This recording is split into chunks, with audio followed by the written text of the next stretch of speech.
Hi everyone. Welcome back to our channel. Hello, I'm Judy, and this is John. You are listening to J&J English Cafe. So, grab a cup of coffee and join us for a chat. Today, we're going to spend a few minutes learning something useful together. I'm ready. Let's get started. Hello, Judy. It is nice to see you today. I have a big topic for our talk. Hello, John. I am happy to be here. What is on your mind? Well, I am thinking about AI. Everyone at my office is talking about it. Some people are happy, but some people are a little bit scared. They think AI will take our jobs. That is a very common feeling, John. It is normal to feel nervous when things change quickly. But I have a different idea. I think AI is a tool, not a person. A tool? Like a hammer or a computer? Exactly. Think about the past. Before computers, people wrote everything by hand. When computers came, people were scared too. But now, we all use computers to do our work better and faster. AI is just the next step. I see your point. But AI is very smart.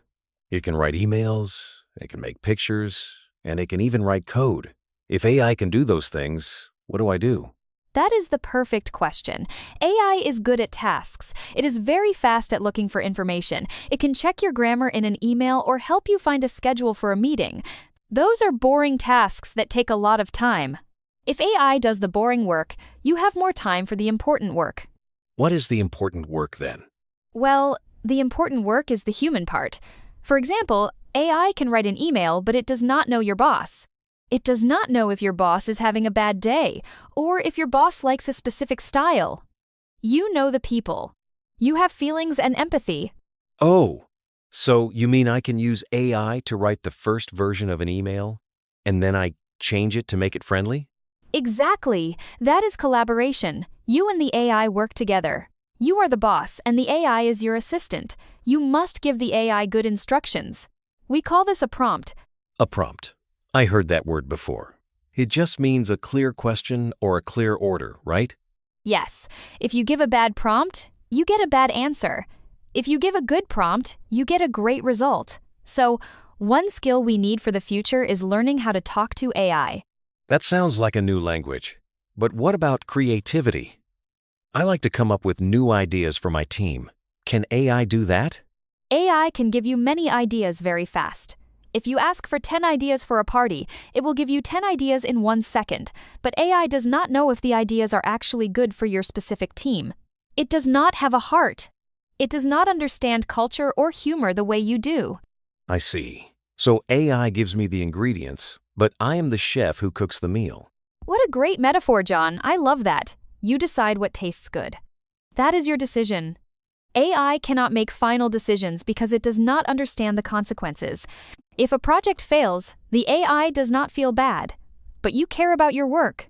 That care is a human skill. So, to stay important at work, I need to focus on things like empathy, making decisions, and working with other people. Yes, and creativity too. AI is like a library of everything humans already did, but humans can create something totally new. We can see a problem and feel a deep desire to fix it. AI only does what it is told to do. Well, that makes me feel much better. I should stop worrying and start practicing. How can I start using AI today? You can start small. Next time you have to write a long report, ask AI to make an outline for you. Or if you have a lot of notes, ask AI to summarize them. It saves you 1 hour, and then you can spend that hour talking to your coworkers or thinking about new plans. That is a good one. I will try that this afternoon. I have a very long meeting transcript to read. I will ask the AI to find the 3 most important points. Nice try. That is a perfect way to start. Remember, the AI is there to help you, not to be you. You are the one who brings the magic to the job. Thanks, Judy. I feel ready for the future now. You are welcome, John. It is an exciting time to learn. Wow, that was a very interesting topic, Judy. I hope our listeners enjoyed it too. I hope so. If you like the vibes here at our cafe, please subscribe and give us a 5-star review. Also, don't forget to check the show notes for the vocabulary list and today's key phrases. Thanks for stopping by J&J English Cafe. We'll see you in the next one. Bye-bye. Bye-bye.